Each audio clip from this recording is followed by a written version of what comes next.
ahí se inició la grabación. Está un poquitito malo internet, así que obviamente se escuchan un poco raros, espero que obviamente se vaya corrigiendo en el camino. Que suele pasar puntualmente en estos días. Supe que el lunes tuvieron muchas complicaciones para la clase en general, ¿ya? Así que eso fue bastante delicado, obviamente, para la mayor parte de los estudiantes. Me comentaban por ahí que hubo algunas clases que ni siquiera las pudieron hacer. Bueno, tal como decía entonces, el tema de esta clase es sinapsis y neurotransmisión, ¿ya? Me avisan si es que obviamente no se van cambiando las diapos en términos regulares. Y este tema es como la parte final de lo referido a impulso nervioso y potenciales de acción, que obviamente le subí ahí varias referencias para que le pudieran manejar. Sin embargo, tiene una parte bien interesante este tema, que es como el final, pero también es el principio. Suena extraño, obviamente, cuando uno lo analiza, pero la práctica regular, el proceso de sinapsis neuronal, también permite iniciar, obviamente, los potenciales de acción en otra célula. Entonces, obviamente, es el punto final en una neurona, pero podría generar, obviamente, el potencial de acción en otra neurona o en un músculo. Entonces, esa es la parte interesante del cuento. Para entender, obviamente, el panorama, vamos a visualizar entonces desde lo que es una imagen que aparece en el libro de Purves, particularmente. Aquí, obviamente, la imagen está un poco mejor lograda, no está tan pixelada como obviamente se ve en el libro. Y tenemos aquí la comparación de los dos tipos de sinapsis, ¿no? Normalmente a nivel de colegio y en general uno en la universidad solamente se refiere a un tipo solamente, que vamos a darle obviamente el mayor énfasis durante la clase, pero igual es necesario partir con la más elemental, con la más básica, ¿ya? Que es como siempre ha quedado un poco de lado puntualmente en las referencias escolares y que corresponde particularmente a la sinapsis eléctrica, ¿ya? Voy a ocupar aquí un puntero para ver si se ve un poquito mejor. Nos vamos a centrar entonces en esta primera imagen que corresponde a la sinapsis eléctrica, en la cual vamos a ver obviamente una neurona tal cual, ¿ya? Recordar que esta obviamente es la parte final de la neurona, que se llama botón sináptico, para los que no lo recuerden y manejen en términos regulares, ¿ya? Voy a tratar de dibujar precisamente una neurona hacia a lo más burdo posible. Nosotros hasta ahora hemos trabajado obviamente con el esquema o la perspectiva de una neurona de tipo multipolar, donde hacemos obviamente esta figurita con varias como estrellitas en la parte superior. Entonces ahí tendríamos el núcleo celular, ¿ya? Aquí tendríamos los filamentos, los componentes asociados de las dendritas, digamos bien infantil por decirlo de alguna manera. Y en la parte terminal tenemos también una ramificación y estoy colocando unos puntitos al final, si es que lo alcanzan a ver. Bueno, esta estructura que estoy marcando acá, eso que está ahí, que le voy a poner aquí una X, es esta estructura que está marcada puntualmente en el esquema. Entonces, ese puntito se le llama botón sináptico, que es la estructura que se va a conectar con otra neurona. Entonces, de tal manera que ese mismo puntito nosotros lo podemos conectar acá con otra neurona y en el fondo sería la imagen que estamos observando en el diagrama. Así que ahí estaría un poco la perspectiva para que se vayan ubicando en el contexto de lo que más o menos estábamos haciendo. Entonces, nuestra neurona, que ya tuvo un potencial de acción y lo transmitió a través del axón, llega el potencial entonces hasta el botón sináptico y de ese botón sináptico va a saltar a otra neurona o a un músculo, según sea el caso, porque se podría obviamente conectar con un músculo. Entonces, si ustedes lo visualizan con calma, este tipo de sinapsis eléctrica, donde está este botoncito, que vuelvo a insistir que es esa pelotita que estoy marcando con el puntero, se está conectando, se está relacionando con otra estructura.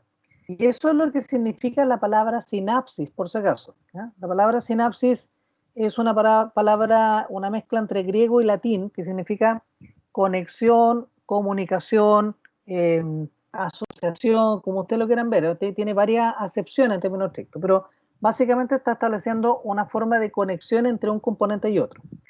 Normalmente esta conexión deberá ser unidireccional, ¿ya? Vale decir que obviamente va desde una célula hacia la otra, pero no obviamente en retorno, ¿ya? Ese es el principio que se establece y que ya lo habíamos descrito obviamente en las clases anteriores. ¿Ya? Bien lerdo, está haciendo un monito acá abajo y podría haber ocupado el que tenía acá al costado, pero bueno, son cosas que pasan. ¿Ya? Pero ahí tienen la misma perspectiva, el mismo dibujito que tenemos acá arriba, el que estaba tratando de hacer aquí abajo, ¿ya? Para ilustrar la situación. Bueno, la situación obviamente de la sinapsis eléctrica nos muestra obviamente que las neuronas obviamente se están conectando, se están pegando una con respecto a la otra y están estableciendo un puente que se le van a llamar uniones gap. ¿Ya?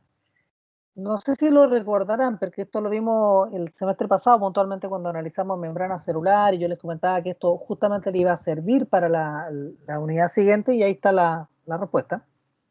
Cuando hablamos de las uniones gap, este es un acrónimo en inglés, ¿ya? Una abreviación, si lo quieren llamar de otra manera, que significa un portal de apertura proteico. ¿Ya? Eso significa gap. ¿Ya? La letra G es de gate, que es como portal, la letra A de aperture, que significa obviamente una apertura, un punto de proximidad, y la letra P de proteína. Entonces eso significa uniones gap.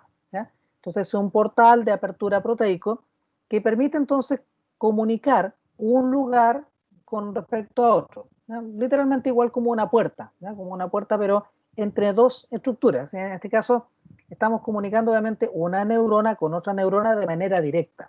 ¿Ya? Entonces aquí abajo viene la explicación de lo que es la unión gap de manera mucho más precisa. Ahí tendríamos entonces la que se va a llamar membrana presináptica con respecto a la membrana postsináptica. Y ahí está la proteína de apertura o de canal proteico puntualmente que permite que traspasen elementos de un lado hacia otro. En este caso, ¿qué es lo que se va a traspasar? Los iones puntualmente que van a determinar el cambio de potencial de acción desde una neurona y otra. ¿Ya? Entonces, normalmente estos iones que están fluyendo acá son particularmente iones de sodio o podrían ser de potasio. Normalmente son de sodio, ¿ya? Que eso es lo que va a determinar precisamente el cambio de potencial electrofisiológico de la célula. Entonces, teniendo ya en consideración ese panorama, podemos obviamente entender que este tipo de sinapsis va a generar o produce obviamente un efecto como si fuera una sola célula. Es decir, tengo una neurona que se conecta con otra, pero en realidad están tan íntimamente asociados que funcionan como si fuera una sola célula en forma directa. ¿Ya? Entonces, aquí viene la pregunta lógica. ¿Para qué me sirve este tipo de sinapsis eléctrica? ¿Ya? ¿O qué características podría tener? Así que son dos preguntas en uno. O sea, ¿para qué me sirve y qué características tiene obviamente esta sinapsis eléctrica? ¿A quién se le ocurre? Ayer hice la misma pregunta y quería ver cómo andan con respecto al panorama. ¿A quién se le ocurre ahí una perspectiva de esta sinapsis eléctrica? O A si mí la se habían me, escuchado antes. profe, Sí, se me dale, no. ocurre que puede ser como para alargar. O ¿En sea, qué si por sentido la, como para el arte? cuando usted habló de que las neuronas, por ejemplo, del cerebro tienen que llegar hasta el dedo del pie o hasta el músculo de la pierna, ¿Ya? va a necesitar una longitud más larga que una Sí, rampa puede que, ser no sé. una posibilidad, no está tan mal. Bien. ¿Alguien más se le ocurre algo? Interesante la opción, y de hecho no está mal. Y una de las situaciones que se ocupan, esto se le llaman neurona en relevo. ¿Ya? El concepto de relevo precisamente implica que obviamente para hacer más rápido obviamente la conexión se van conectando de manera más directa. ¿Ya? Así que muy buena alternativa. ¿A quién más se le ocurre otra opción? ¿Vamos? ¿Alguna característica que se le ocurra?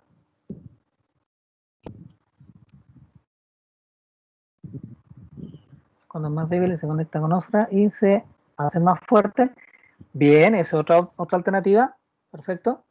Fíjense que esto es un proceso y por eso lo quería preguntar, porque por lo general cuando uno analiza el tema de neurología o neurociencia, que en realidad nosotros le llamamos neurociencia, hace 10 años atrás se hablaba de neurología, eh, cuesta bastante entender por qué obviamente o cómo las neuronas generan estas conexiones. ¿Ya? Primero el por qué y cómo. El por qué es bastante simple, tienen que comunicarse, o sea, tienen que de alguna manera una neurona se conecta con otra para obviamente darle una información o decirle que tiene que hacer algo. Entonces, lo que menciona Valentina es bastante interesante porque hay neuronas que obviamente a veces pueden tener un comportamiento más débil y más débil en el sentido que a lo mejor tienen menos cantidad de información, o son más lentas, o son muy nuevas, etc. ¿Ya? Entonces, este sistema que es muy primitivo, gracias por avisarme, Valentina. Ahí le estamos grabando la clase para que después no se la pierda. Este sistema que, insisto, es muy primitivo, está ubicado obviamente en una parte de nuestro cerebro, que es una parte que es relativamente baja. No sé si lo recordarán, que había mencionado la vez pasada que nosotros teníamos como 3 capas, que es la capa superior, que se llama el cerebro de mono, tenemos una capa media que se le suele llamar cerebro ardilla, y una capa más interna que es la que se le denomina cerebro reptil. Bueno, las neuronas con sinapsis eléctrica se encuentran normalmente en el cerebro reptil, ¿ya? No todas, pero normalmente hay en el cerebro reptil, y lo que hacen es justamente generar procesos de conectividad más rápidos y eh, de relevo simple, ¿ya? Por eso obviamente lo que mencionaba Jiménez, lo que acaba de mencionar Valentina es bastante interesante, porque cuando se conectan a estas neuronas, la idea es que obviamente la información llegue rápidamente, cosa que no haya mucho que pensar, no haya mucho que procesar en información. Por lo tanto, estamos hablando fundamentalmente de reflejos, ¿ya? Tanto reflejo obviamente en el dedo gordo del pie, o reflejo en el ojo, o reflejo de la lengua puntualmente, o de la mano, etcétera, en el cual yo obviamente no tengo que pensar mucho, sino que tengo que simplemente responder de manera rápida y potente, ¿ya? Por lo tanto, me gustó mucho la idea de neuronas débiles, porque obviamente lo que hace este proceso es de alguna manera intensificar, potenciar más la respuesta. Pero, ¿cuál es la particularidad que tienen estas neuronas o este tipo de sinapsis? Es que no es pensada, no es algo que se medite, no es algo que obviamente yo pueda de un momento determinado manejarlo, procesarlo de manera más coherente, ¿ya? Por lo tanto, por eso insisto, es muy primitivo, es muy básico y está directamente orientado a los reflejos, ¿ya? Así que ese es como el panorama particularmente de lo que es una sinapsis eléctrica.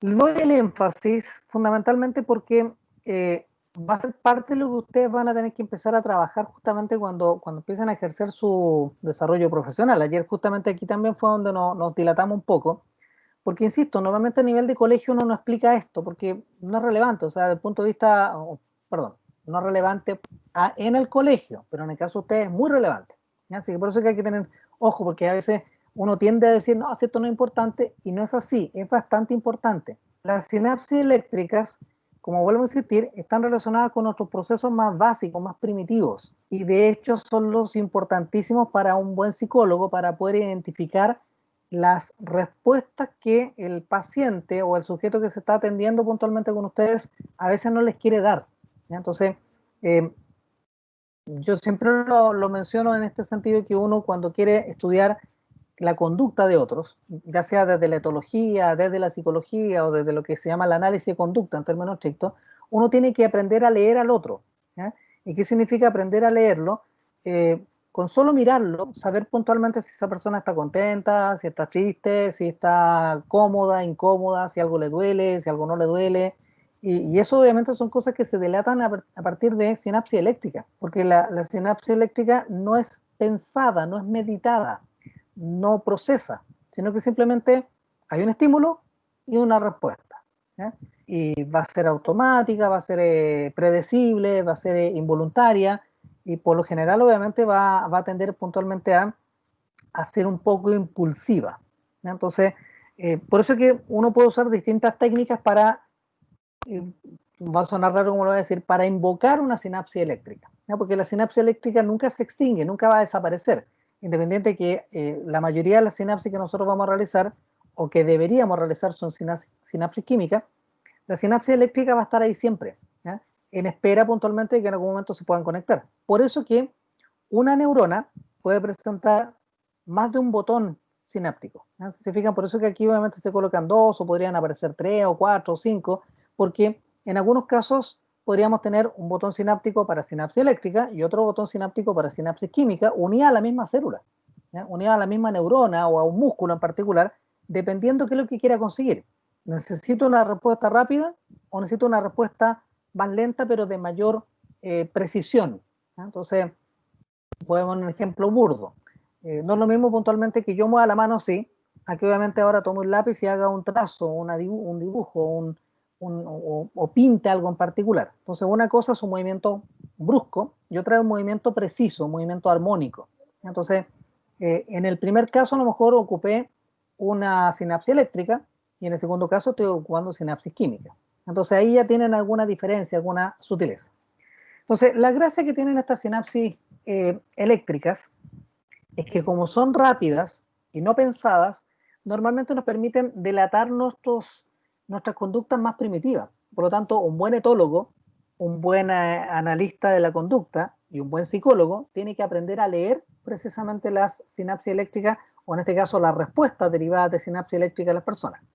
Entonces, en esta época de pandemia, les sugería ayer a sus compañeros del otro curso, una de las cosas que uno puede tratar de visualizar es precisamente observar las respuestas faciales, las respuestas obviamente oculares, las respuestas que uno haga obviamente en términos generales durante una clase o durante una situación. En este caso obviamente yo como ustedes no los veo, no los puedo obviamente medir en ese sentido.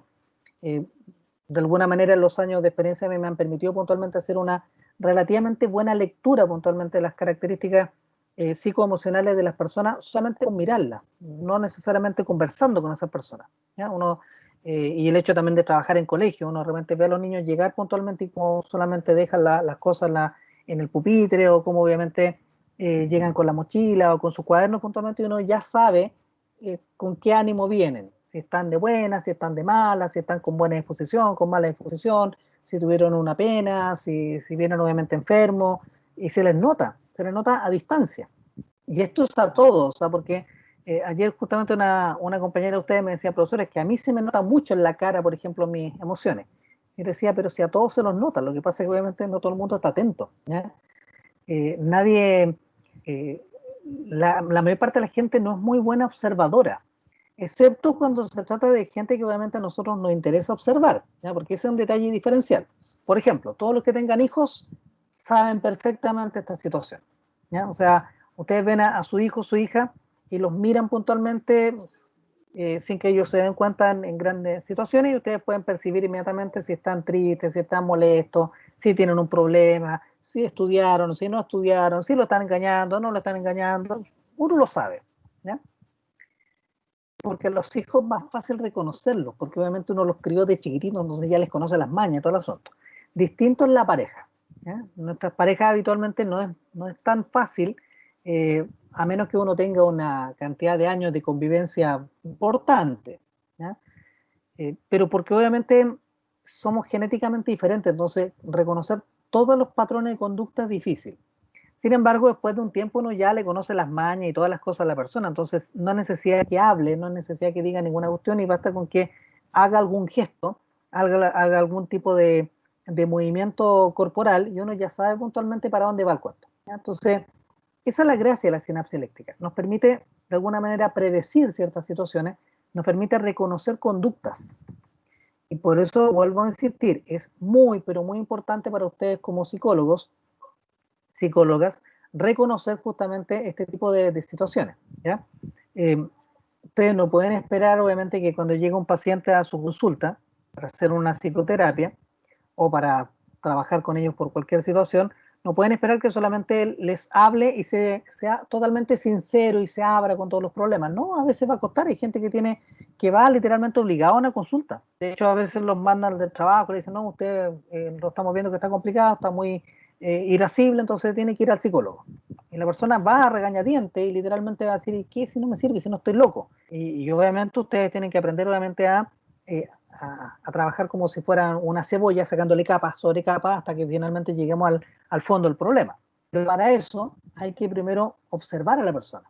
No hay que solamente pedirle que hable, porque peor aún, cuando la persona empieza a contar su vida, va a contar lo que el otro quiere escuchar o lo que yo quiero obviamente desmenuzar de mi propia experiencia. Entonces no voy a contarlo todo. Pero hay algunas cosas que no es necesario que uno las diga. Se hacen evidentes en la cara, se hacen evidentes puntualmente en mis acciones con las manos, se hacen evidentes puntualmente si estoy moviendo el pie o no, si miro para arriba, si miro para abajo, si pestañeo mucho, si no fijo la mirada puntualmente en la cara de la otra persona, etc. Entonces, la gracia, vuelvo a reiterar, de la sinapsis eléctrica es que nos delata, nos permite detectar si estamos mintiendo, si estamos siendo sinceros, si estamos cómodos o incómodos, etc. Entonces, eso es un dato que obviamente se lo recomiendo. Hay montones de técnicas, por cierto, ¿ya? Y de hecho, después ustedes les van a ir enseñando técnicas de entrevista, técnicas de observación, de análisis y conducta en forma más específica, y ahí se van a acordar de esto. Si todo eso que después ustedes lo van a ver en asignaturas específicas de psicología tienen que ver con la sinapsis eléctrica en definitiva. La sinapsis química es distinta, por otro lado, ¿ya?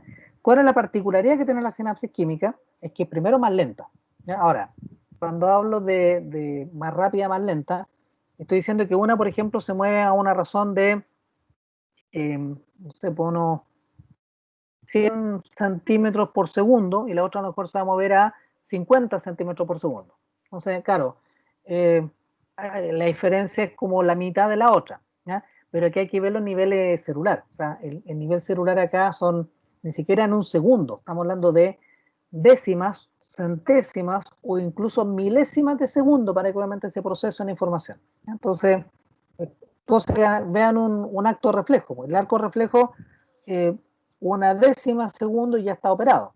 En cambio, ustedes le preguntan por la ubicación de una calle y se van a demorar a lo mejor 1 segundo, 2 segundos, hasta 3 segundos en responder.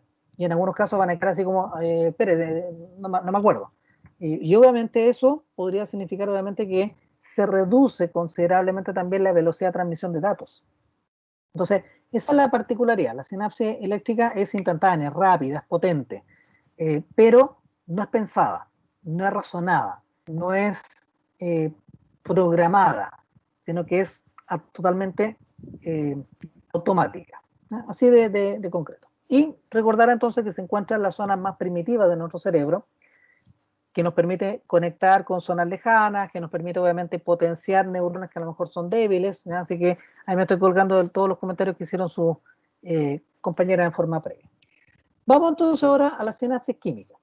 La sinapsis química tiene como particularidad, como lo acabo de decir, es que es un poquitito más lenta, pero su detalle más importante es que aquí van a intervenir sustancias químicas que son bastante especiales en su estructura. Primero, la parte molecular que tiene cada una de ellas, que se van a llamar neurotransmisores. Entonces, el neurotransmisor va a ser una sustancia química semejante a las hormonas, como lo explicaba la clase pasada. No sé si lo recordarán cuando hicimos esta comparación entre el sistema nervioso y el sistema endocrino. Pueden ser químicamente muy parecidas, pero estas moléculas obviamente se van a liberar directamente desde una neurona hacia otra para generar un cambio en el contexto, ¿ya? Y se va a requerir obviamente una cierta cantidad de neurotransmisores para que se genere obviamente un evento. Entonces, aquí vuelvo nuevamente a recordarles lo que les mencionaba recién, y aquí donde nos vamos a concentrar un poco más respecto obviamente a la fisiología neuronal general.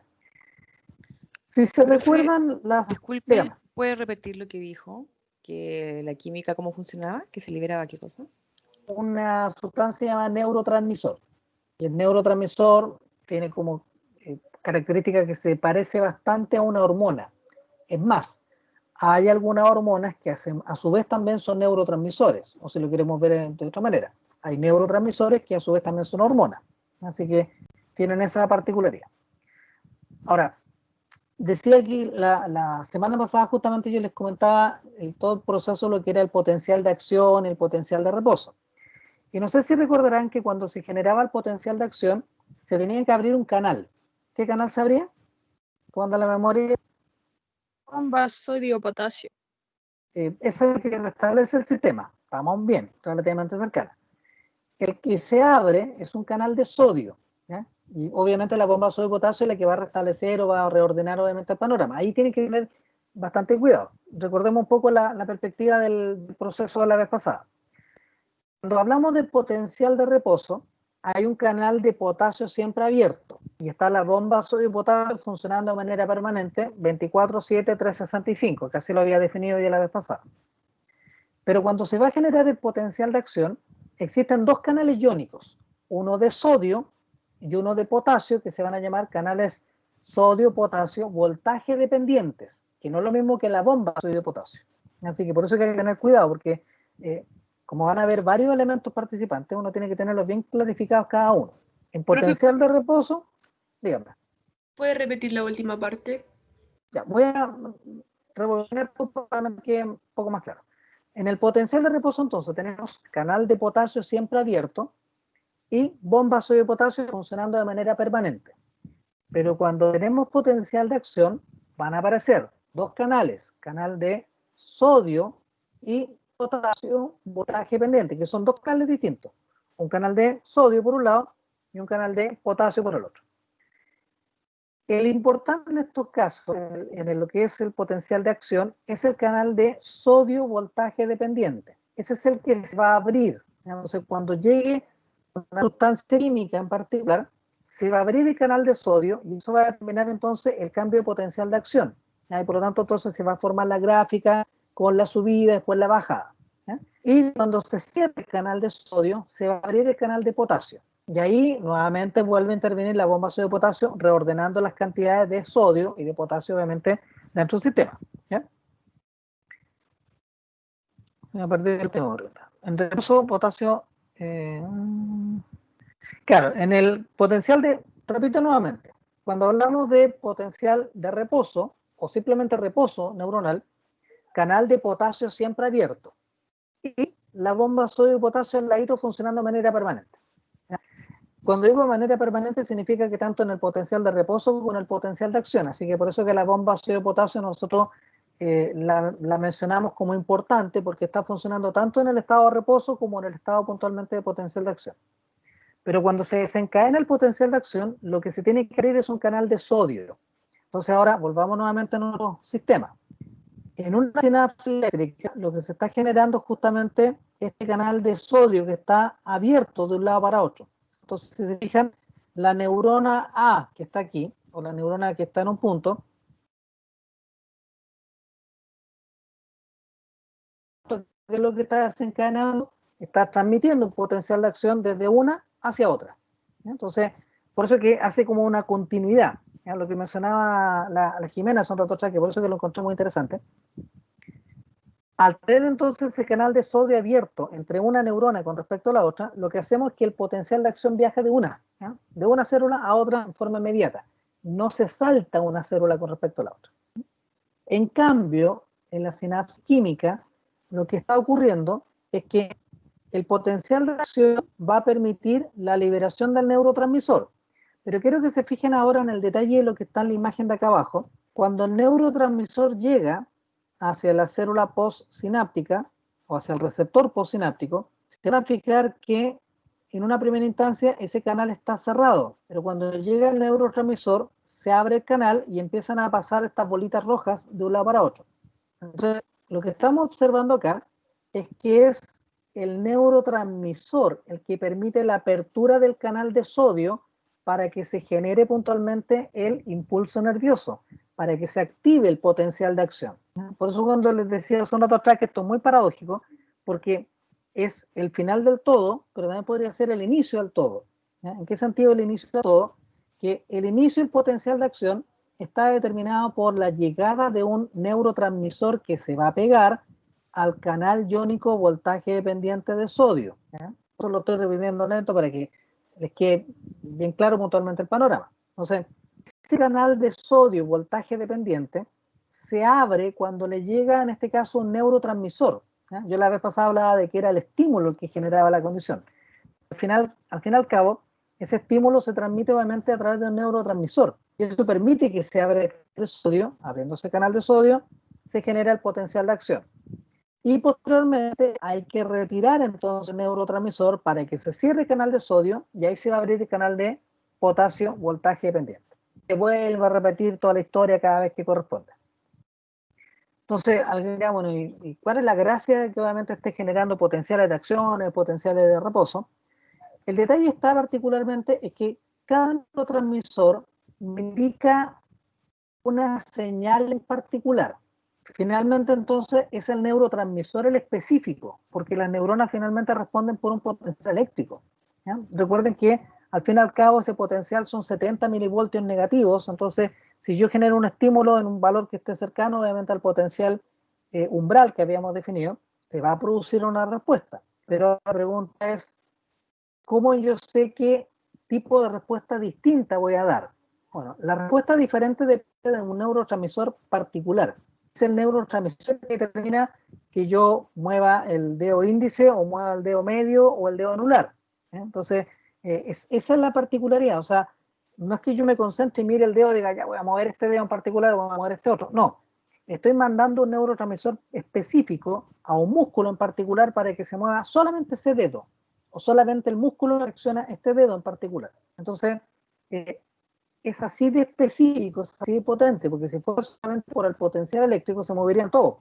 Estaría haciendo permanentemente esto. En cambio, si yo quiero levantar solamente un dedo o quiero intercambiarlo con el otro, lo que tengo que hacer entonces es mandar un estímulo específico hacia un músculo en particular con un neurotransmisor específico para ese músculo. Entonces esa es la gracia de la sinapsis química, que es mucho más precisa, es mucho más exacta, es más pensada, por decirlo de alguna manera, pero es un poco más lenta. En cambio el reflejo no. Bueno, el reflejo se mueve toda la pierna, se mueve todo el brazo, se mueven todos los dedos. Entonces es imprecisa, es poco coherente, por decirlo de alguna manera, y por lo tanto obviamente nos puede jugar más de alguna mala pasada en un momento determinado cuando se active. Así que esa es la razón por la cual obviamente nosotros debemos confiar un poco más en la sinapsis química más que la sinapsis eléctrica. La sinapsis eléctrica es fundamental, nos mantiene vivos, nos mantiene obviamente conectados y de alguna manera amplifica el potencial en un momento dado, pero no es controlable. Y por suerte no es controlable, porque si fuera controlable obviamente tendríamos serios problemas. Profe, es más, dígame, estimado. ¿Esto tiene relación con el Parkinson? Buena pregunta. Sí y no. El sí tiene que ver obviamente que en el Parkinson hay daños en algunas zonas de lo que se van a llamar más adelante los núcleos de la base, que son parte obviamente de la capa entre el cerebro ardilla y el cerebro reptil. Ahí están los denominados núcleos de la base, que son los responsables en mantener lo que se llama el tono muscular. Entonces, si que se producen nuevamente alteraciones en la sinapsis eléctrica, es muy probable que a lo mejor se transmite un impulso eléctrico muy fuerte y eso genera obviamente una perturbación en la tonicidad muscular, es decir, el músculo obviamente no tenga la habilidad, o no el músculo, sino que la articulación completa, entiéndase hueso, cartílago y músculo, no tenga la habilidad para poder obviamente tomar las cosas con precisión y por lo tanto obviamente tenga un temblor permanente. ¿Ya? Entonces, una posibilidad sí. Y el no es que depende puntualmente también de algunos neurotransmisores que están participantes. ¿Ya? Acabo de decir que la sinapsis eléctrica puede darse de forma incluso paralela o simultánea con una sinapsis química. ¿Ya? O sea, una misma neurona podría transmitir una sinapsis eléctrica por un lado y una sinapsis química por el otro. Entonces, obviamente, en algunos casos, si se daña una de los puntos sinápticos, podría desencadenar obviamente una alteración de ese tipo. Y la otra instancia que se produce en el Parkinson y también obviamente en los estados de convulsiones, se genera puntualmente por pequeños cortocircuitos que se generan. ¿Ya? Recuerden que les mencionaba la vez pasada que eso tenía que ver con el elemento eléctrico que debiera tener el axón.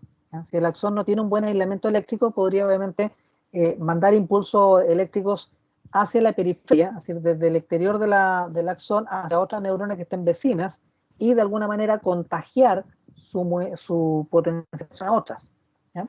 Y esos son cortocircuitos. Entonces, se dice que la epilepsia, los tics, los Parkinson, las atetosis, que son distintos tipos de parálisis agitante que se les llaman, que hacen que el individuo no pueda funcionar bien y por lo tanto tenga como estados de convulsiones o tiritones y cosas por el estilo, se desencadenan de una manera progresiva y a veces por situaciones obviamente de mayor tensión. ¿Ya? Bien sabido que obviamente la persona con Parkinson, los temblores se agudizan cuando se pone más nerviosa o cuando se trata de concentrar en el movimiento. Lo mismo ocurre puntualmente en el caso de la epilepsia. Las personas con crisis de epilepsia se les suelen desencadenar cuando se ponen tensas, cuando están obviamente pasando por una pena, una rabia muy grande y cosas por el estilo. Entonces, ahí justamente nosotros tenemos que enfocar tanto la parte obviamente de lo que es la sinapsis propiamente tal, como también obviamente lo que son los estados emocionales que están asociados. Entonces hay varios factores que están involucrados, pero justamente están conectados. Así que podemos perfectamente decir que tienen una relación, pero no en el 100% de los casos. ¿Ya? Profe, ¿y el mal de Tourette? Lo mismo. Ayer Ya. me preguntaron exactamente la misma situación. el síndrome de Tourette o mal del Tourette, como le llaman algunos, también es una forma de parálisis agitante, involucra obviamente la parte muscular, porque sorprendentemente nuestro número de neuronas que operan acciones musculares son bastantes. Nosotros tenemos un número de motoneuronas muy abundantes, mayores incluso que las neuronas sensitivas. Las neuronas sensitivas son bastante menos, pero son muy precisas, son muy exactas en captar la información. Pero las motoneuronas son muy abundantes y nos persiguen obviamente también en generar respuestas inteligentes bastante bien. O sea, recuerden que no todo lo que nosotros vamos a entender como una respuesta inteligente va a ser algo que se verbalice. ¿Ya? Hay respuestas inteligentes que son respuestas motoras, es decir, que literalmente una persona que es muy hábil, por ejemplo, usando destornilladores, un joyero, un relojero puntualmente, tiene un nivel de inteligencia motora muy alta. ¿Ya? Así que, por eso que cuando yo le hablaba la otra vez de este tema de la inteligencia múltiple, justamente también uno puede decir perfectamente bien que una persona es muy inteligente si es hábil manualmente, ¿ya? Pero es inteligencia motora, ¿ya? Entonces, claro, evidentemente cuando se producen estos cortocircuitos entre algunas neuronas, podría desencadenarse que la persona presenta esta crisis, que en el síndrome de Tourette, si que alguno lo ha visto por ahí, la persona no solamente verbaliza expresiones soeces, porque una de las características por las cuales obviamente la gente conoce el síndrome de Tourette es porque la persona tiende puntualmente a decir ordinarieces, ya sea garabato, o palabras fuertes, o gritar, o hacer sonidos bastante potentes, pero a su vez también con algunos movimientos de torsión. ¿Ya? Por lo general suelen mover el cuello, suelen mover un brazo, en otros casos dan un grito puntualmente, pero también haciendo gesticulaciones bastante fuertes, ¿ya? Pero por lo general suelen decir mucho garabato, ¿ya? Pero es absolutamente inconsciente y no lo pueden controlar, entonces claramente es por una sinapsis eléctrica más que por una sinapsis química, pero obviamente esa sinapsis eléctrica está afectando la sinapsis química de alguna manera, entonces están conectadas todas estas condiciones. Entonces cuando ustedes después la empiezan a manejar o tengan que trabajar con alguna persona que tenga alguna de estas complicaciones, tienen que tener bien claro, obviamente, que los trastornos neuronales pueden ser múltiples. Y alguien podría decir, bueno, si yo le saco esa neurona que está fallando, ¿se recupera? No necesariamente, porque a lo mejor esa neurona también tiene una sinapsis química que puede ser buena. Y estamos sacando la neurona completa que tiene solamente una parte que está afectada. Entonces, por eso que lo que hacen hoy día algunos neurólogos es bloquear, obviamente, algunos tipos de sinapsis o potenciar otras. ¿Eh? Lo que se está haciendo fundamentalmente es potenciar la sinapsis química, porque es más fácil obviamente operar el neurotransmisor que controlar obviamente los canales GAP. ¿Ya? Igual se sabe cómo controlar los canales GAP, porque el canal GAP o uniones GAP no están totalmente abiertas todo el tiempo, se van a abrir o se van a cerrar dependiendo puntualmente de las circunstancias ambientales, ¿ya? Del estímulo que obviamente reciba la persona en un momento dado. Así que aquí hay un microuniverso para analizar cosas que es impresionante. Por eso que la Profe, neurología ¿en qué, y puede dar un ejemplo de lo que acaba de decir?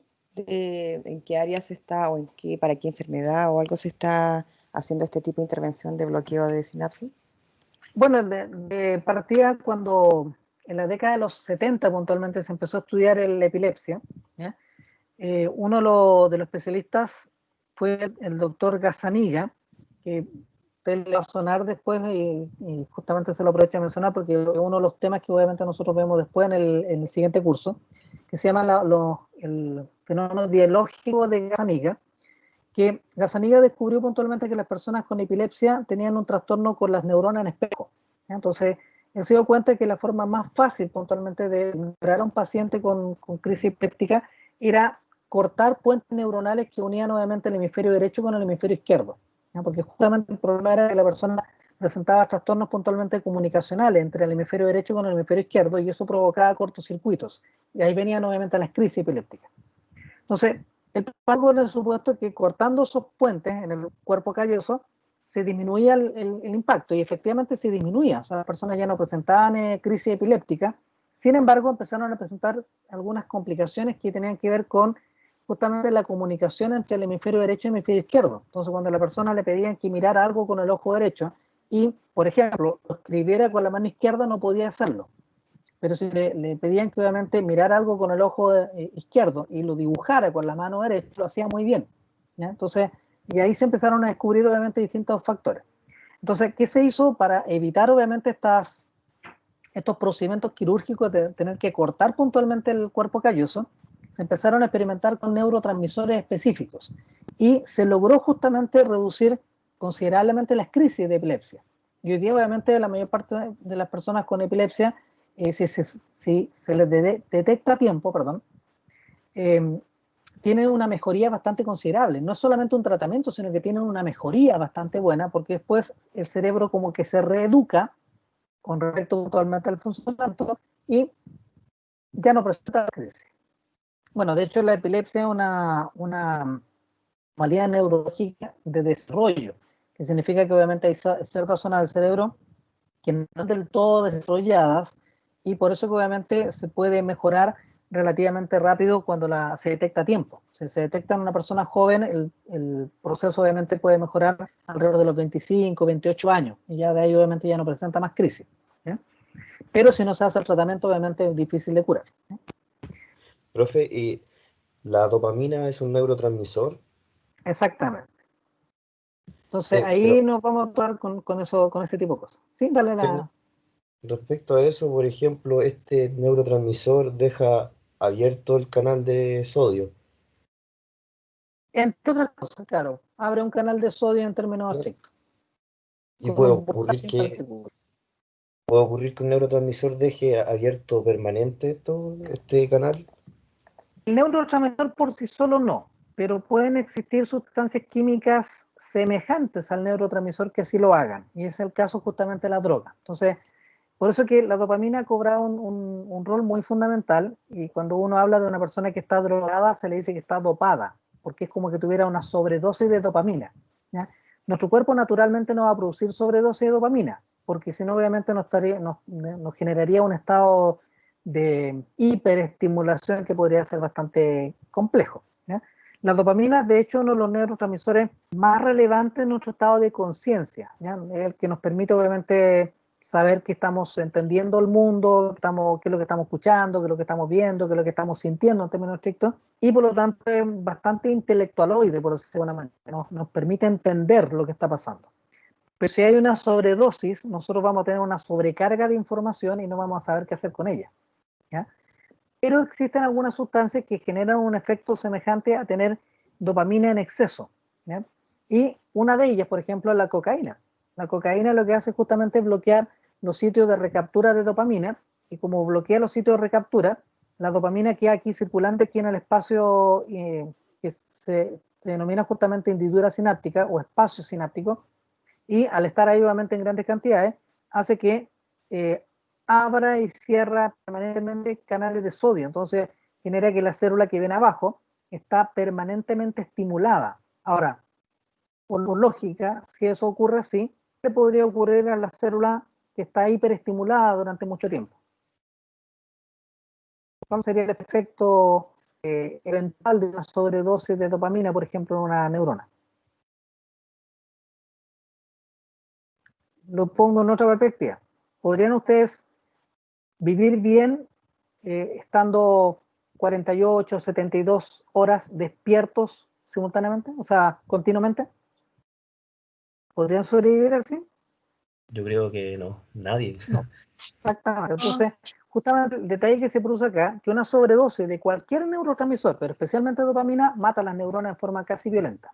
¿Ya? Por eso que las drogas no son buenas en el cuerpo, porque lo que van a hacer es exacerbar un efecto neuronal, un efecto que naturalmente es neuronal, pero que lo hacen de manera sintética. ¿Ya? Y así como la cocaína, podemos usar obviamente el MDMA, el éxtasis puntualmente, el LSD, la morfina, la heroína puntualmente, lo que están haciendo es simular obviamente las acciones con algún neurotransmisor en particular. ¿Ya? Y uno de los que más se destaca, que el que más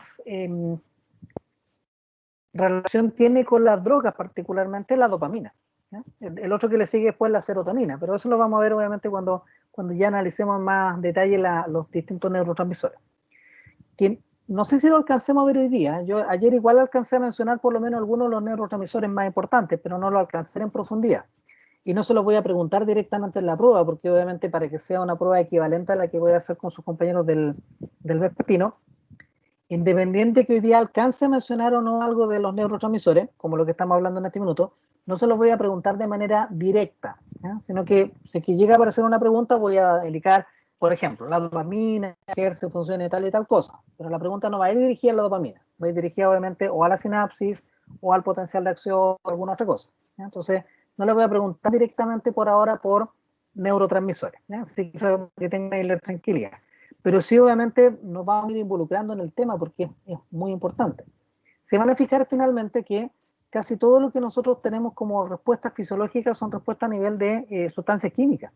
Por eso que los profesores de química, o todos los químicos en general, dicen el amor es química, el pensamiento es química, el movimiento corporal es química, porque efectivamente es así, son moléculas químicas que están diciéndole a la célula lo que tiene que hacer, ¿ya? Cómo lo tiene que hacer, cuándo lo tiene que hacer, porque las hormonas también son sustancias químicas, al final, claro, entonces, al final, estamos gobernados por moléculas, estamos gobernados por sustancias que obviamente pueden tener un efecto sobre nosotros. Y redondeando lo que su compañero preguntaba, tal es el impacto que tienen algunas de estas sustancias químicas, que incluso se mostraba que hasta la alimentación tiene una razón fundamental o una razón de peso en lo que es nuestro comportamiento neuronal, ¿ya?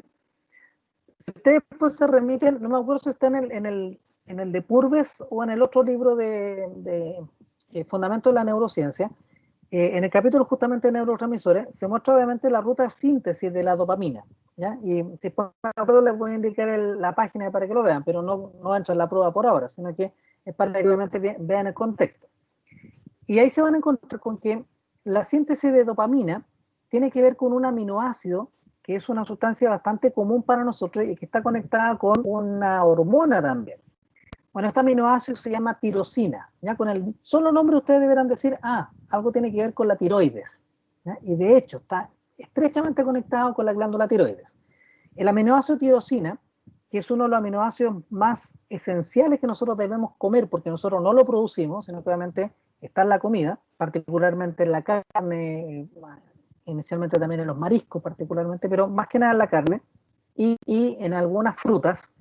Ese aminoácido, cuando yo lo como particularmente, eh, entra en una ruta metabólica para la glándula tiroides como para una neurona o para alguna otra parte del cuerpo. Entonces, el aminoácido tirosina se puede transformar en la hormona T3 o T4, que son las hormonas de la tiroides, que de hecho el nombre de esa hormona es triiodotirosina o tetrayodotirosina. Por lo tanto, forma directa, como aminoácido, se va a transformar en la hormona T3 y T4, que tienen que ver con nuestras respuestas metabólicas energéticas y de producción de otras sustancias en el cuerpo.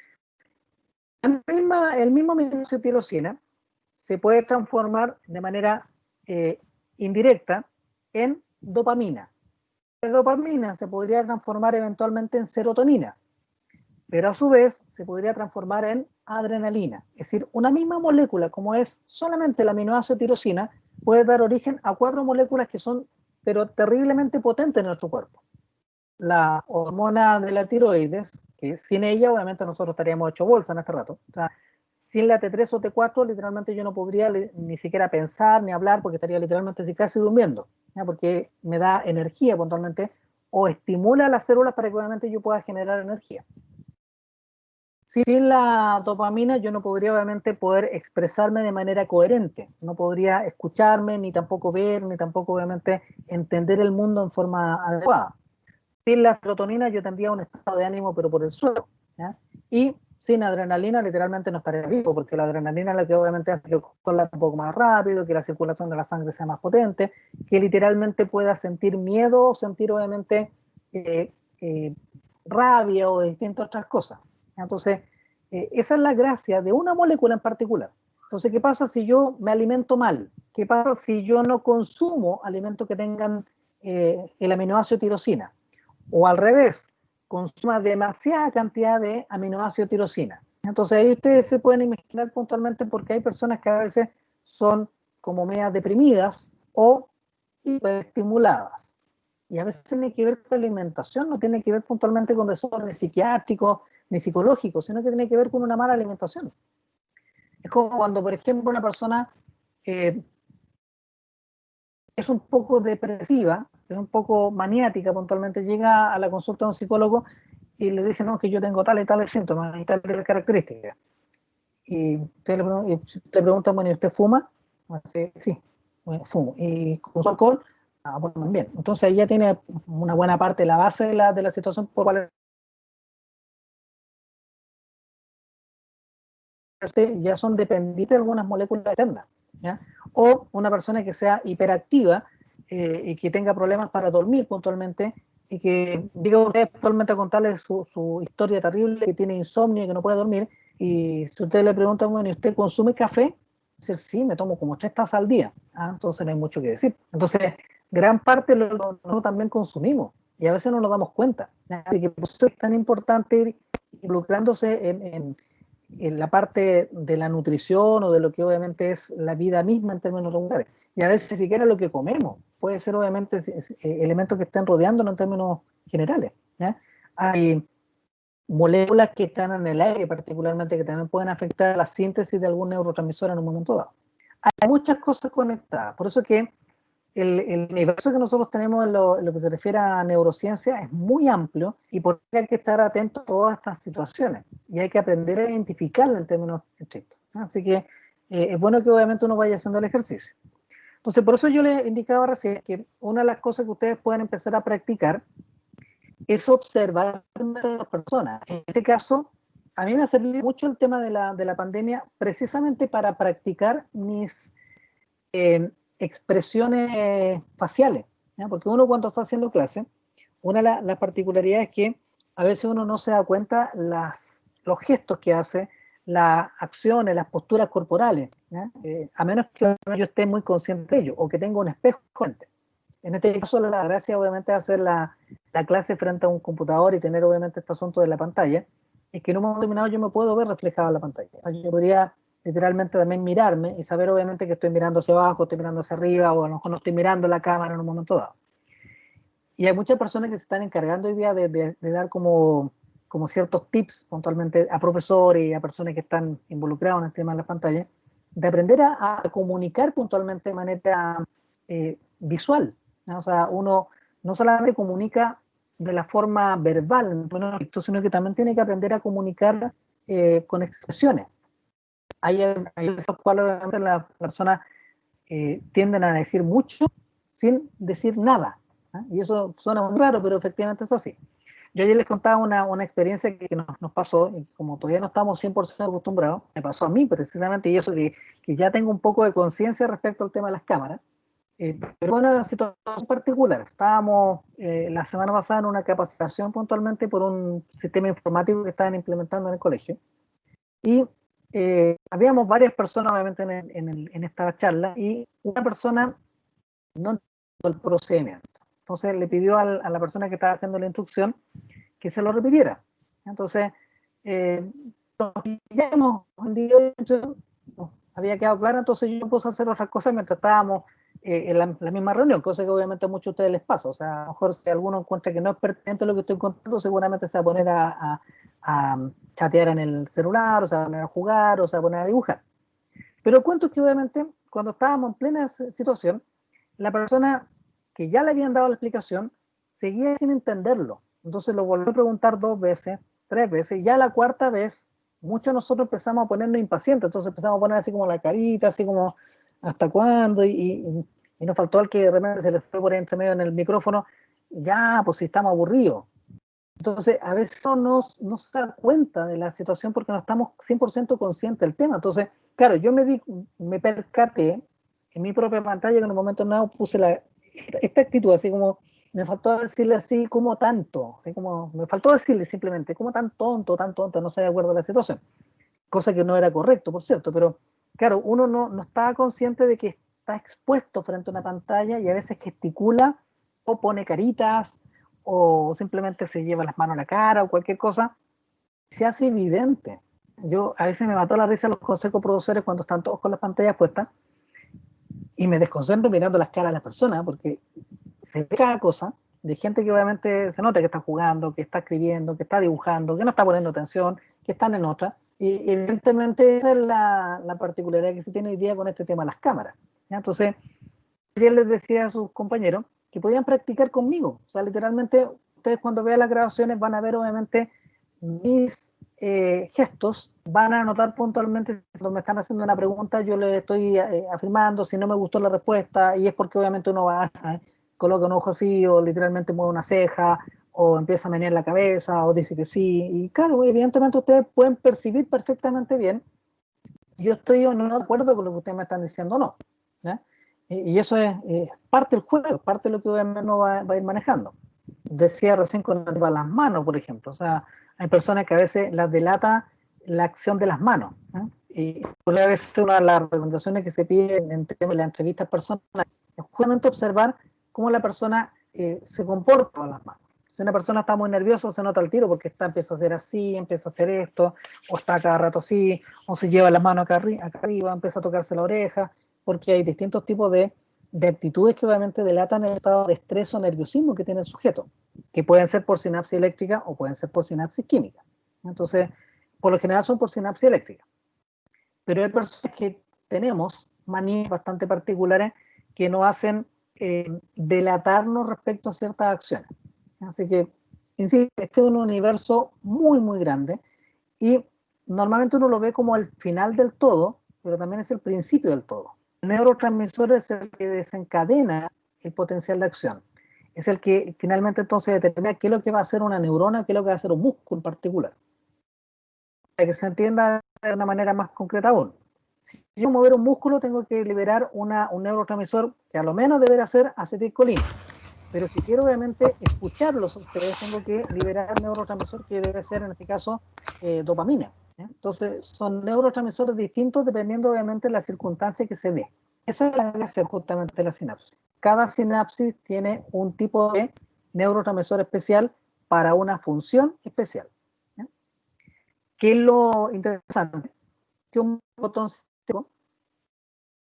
podría tener más de un neurotransmisor porque obviamente podría generar una respuesta. ¿Ya? Para que se entienda por otro lado, les dije recién que para mover un músculo yo necesito acetilcolina, pero no es el único neurotransmisor. Podría también requerir de glutamato, podría requerir particularmente de endorfinas, podría recurrir a lo mejor de sustancia P, podría recurrir de GABA, ¿eh? Para mover o no mover un músculo. Y eso implica que dentro de este botón sináptico podrían haber esos 5 neurotransmisores que acabo de mencionar y liberar el que corresponda puntualmente a la circunstancia que yo necesito. Y esto depende puntualmente de el valor del potencial de acción que llegue. Si es un potencial de acción a lo mejor de 30 milivoltios, se va a liberar a lo mejor acetilcolina. Pero si es de 35 milivoltios, a lo mejor se va a liberar GABA. Y ahí obviamente va a depender el tipo de neurotransmisor, la respuesta que finalmente entonces desencadena. Así que esa es la gracia del cuento. Aquí está el mismo principio, mirado obviamente en un esquema un poco más amplio, donde se observa obviamente la neurona general con el soma neuronal específico y cómo se manda el potencial de acción a lo largo del axón hasta llegar al botón sináptico respectivo con su consecuente liberación del neurotransmisor.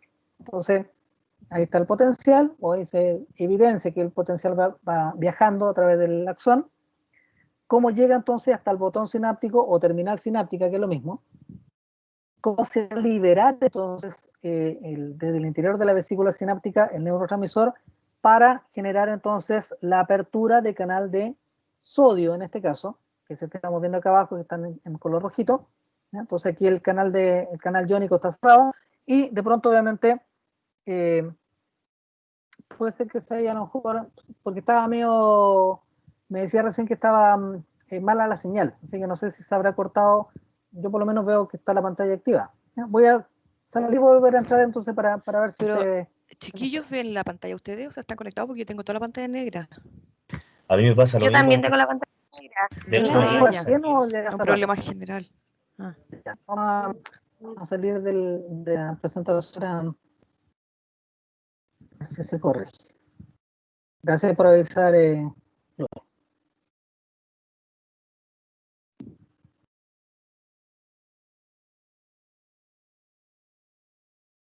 ¿Se ve ahora o sigue en negro?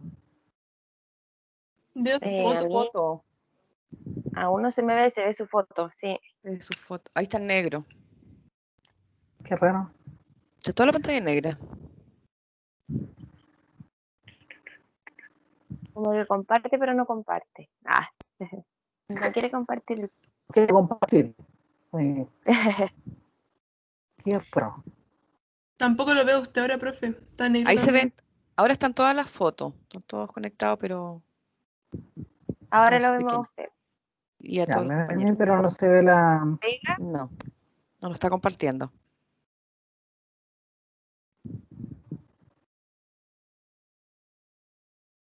¿Ya? Ahí está su foto. Solo usted. Sigue la parte negra. Qué No, no extraño. negra. Está su foto ahora. Así en un Ya. círculo. No, se supone que estoy compartiendo la pantalla. Ya, vamos a volver a salir de acá para reiniciar. Vamos a tener que hacerlo por el otro método.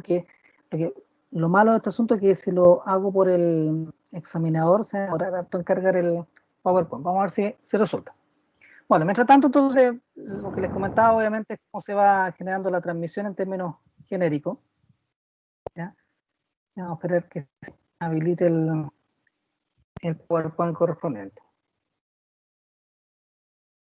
Insisto entonces que traten de ir practicando en este contexto entonces lo que es Profesor, la disculpe, observación. y ¿Sí? si Dime. algún compañero comparte la PPT, ¿y usted va explicando? ¿Puede ser?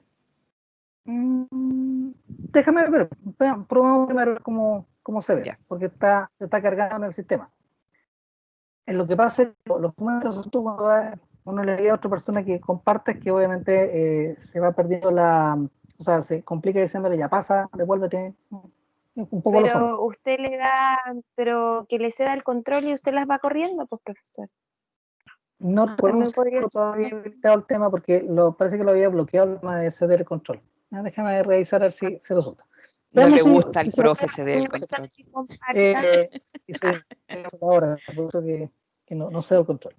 Sí. Bueno, Sí. intentar comentarle un Que poco lo que... comparte, profe, el que comparta la pantalla, ya no importa si va con la clase mejor. Sí, lo que pasa es que la vez pasada me acuerdo que por un tema justamente de optimizar el recurso de señal, habíamos bloqueado, fue una decisión ahí como colegiada, habíamos bloqueado la situación de ceder pantalla. Sin embargo, igual hay gente que la puede hacer. O sea, no demora un poco porque como el PowerPoint cuenta incluso animación, entonces seguramente pues eso se está demorando. Bueno, en el intertanto, y mientras se va cargando, yo una de Profesor, las cosas que le estaba disculpe. comentando ya, sí, Profe, disculpe lo interrumpe. Lo que pasa es que, de todos modos, no lo habíamos comentado, pero me da la impresión de que todos escuchamos lo mismo. Yo escucho muy cortada la clase. No le había querido decir, pero la verdad que hace rato que no escucho frase a veces. Está muy entrecortado, está bien mala la señal. ya. Sí, debe ser aquí el lugar, porque ayer se me cayó internet varias veces, pero temprano, normalmente se tiende a estabilizar después de las 6 de la tarde, entonces es probable que por la hora justamente estemos medio complicados. Y bueno, lo que les comentaba el otro día, pues, el lunes precisamente hubo una caída súper fuerte con respecto justamente a Teams. No sé al final cómo lo resolvieron, ustedes tuvieron que hacer uno, ¿no? Pero no tuvimos problema, creo que fue el vespertino. Sí, entonces fue en un horario así, pues era que empezaron a avisar como a las 7 de la tarde, que no podían ir a clase, que se les cayó el sistema, fue bien caótico. Y fue a nivel nacional, ¿ya? Así como la semana pasada también se cayó Google, que hubo un tema de que fueron por lo menos un par de horas que Google no funcionó. Y muy poca gente se dio cuenta, porque en realidad no era algo así como tan relevante en el minuto. Bueno, como no solamente uno tiene que aprender a manejar la situación. Bueno, aquí me está diciendo que tengo insuficiente calidad de red, así que ahí con mayor razón me van a escuchar recordado.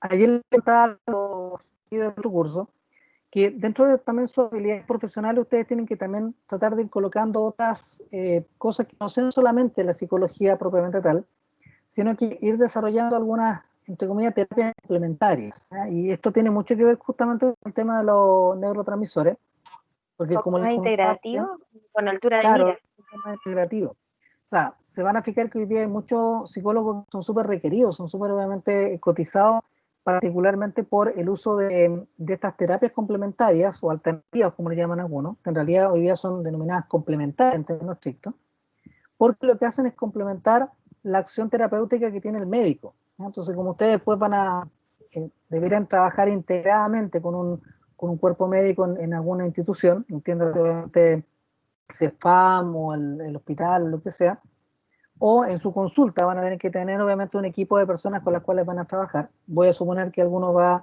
a desarrollarse en el área de la psicología educacional. Es súper necesario e importante que obviamente vayan complementando entonces con otras cosas que a veces no son tan técnicas, no son tan estructuradas puntualmente como lo que uno hace en una clase formal, ¿ya? Y ahí es donde se van a topar, por ejemplo, con instancias como el tapping, la liberación de emociones, el biomagnetismo, registros akáshicos y un montón de cosas que obviamente uno va a ir complementando. Entonces, yo les contaba ayer a sus compañeros que justamente en este énfasis de tratar de ir aprendiendo cada vez más cosas, yo me he metido pero un montón de cursitos y talleres puntualmente en ese mismo tenor, con el objetivo fundamentalmente de conocer el panorama, ¿ya? Pero obviamente me ha servido porque también aprovecho a hacer terapia y hacerme incluso a mí mismo terapia, o sea, cosas que les comentaba a los chiquillos que cuando uno conoce obviamente el tema de la neurotransmisión y de la sinapsis en términos estrictos, sabe perfectamente bien que hay algunas de estos procesos que, por más que uno los conozca bien, lamentablemente a veces van a tener efectos secundarios o complicaciones secundarias, como por ejemplo, hay cierto tipo de procesos que son fundamentalmente asociados al dolor, por ejemplo, ¿no? Hay sinapsis que liberan neurotransmisores que provocan mucha sensación dolorosa en el cuerpo. Entonces yo, por ejemplo, tengo una hernia espalda, una hernia discoidal, que me genera mucho dolor en un momento determinado. Y para poder tratármela, en vez de usar obviamente farmacología, en vez de usar medicamentos que podrían generar drogodependencia o podrían provocarme obviamente alteraciones de control, como soy levemente controlado, como se dieron cuenta. Así es, pues eso mismo le iba a decir. Yo trato justamente de usar terapias complementarias para justamente evitar el uso del fármaco, porque ¿cuál es el problema de un fármaco? La mayor parte de los fármacos que de alguna manera tienen efectos neurofisiológicos, lo que hacen es deprimir o modificar la conducta de la neurona en términos estructurales. Entonces, por ende, entonces, cuando uno va a consumir, voy a pensar, por ejemplo, en un relajante muscular, el relajante muscular en realidad no es un relajante muscular, es un depresor del sistema nervioso. Entonces, literalmente ¿Esos son me los va a dar sueño. agonistas o Claro, los antagonistas? son antagonistas del efecto neurológico efectivo. Entonces, mejor que eso es buscar obviamente terapias como el mindfulness, que tiene un perfil más o menos equivalente, pero en el cual yo obviamente puedo tratar de reprogramar mis neuronas para que obviamente mitiguen el dolor sin necesidad de estar consumiendo una sustancia química. Porque, ¿qué es lo interesante? Nosotros nos podríamos, entre comillas, drogar con nuestras propias neurotransmisores, ¿ya? Así que estoy dando un dato que no es menor. Uno puede llegar obviamente a un estado no de adicción, pero sí obviamente un estado de pseudo drogadicción a partir de nuestras propias neuronas. Y es cosa que les pregunten a los monjes tibetanos o los meditantes puntualmente, que en un momento dado pueden obviamente entrar en estas situaciones obviamente de conectividad psicoemocional en el entorno, ¿ya? ¿Se ve algo ahora o no? ¿O sigue el problema de la señal? Profe, a mí se me ve el PPT, pero pixeleado así mal. Ya, no, Se ven entonces un 3 problema de líneas de señal. imagen y 2 verdes, entre medio. O sea, 5 líneas. Un problema de señal entonces en general. Ya, lo que voy a hacer entonces es desconectarme temporalmente. Ustedes pueden seguir ahí conectados y voy a cerrar entonces la sesión y voy a volver a entrar para ver si el problema a lo mejor es la señal de internet, ¿ya? Así que vamos a parar un ratito entonces la sesión. Voy a parar la grabación para que nos quede obviamente el panorama y me voy a salir y voy a volver a entrar. Así que nos juntamos en 3 minutos.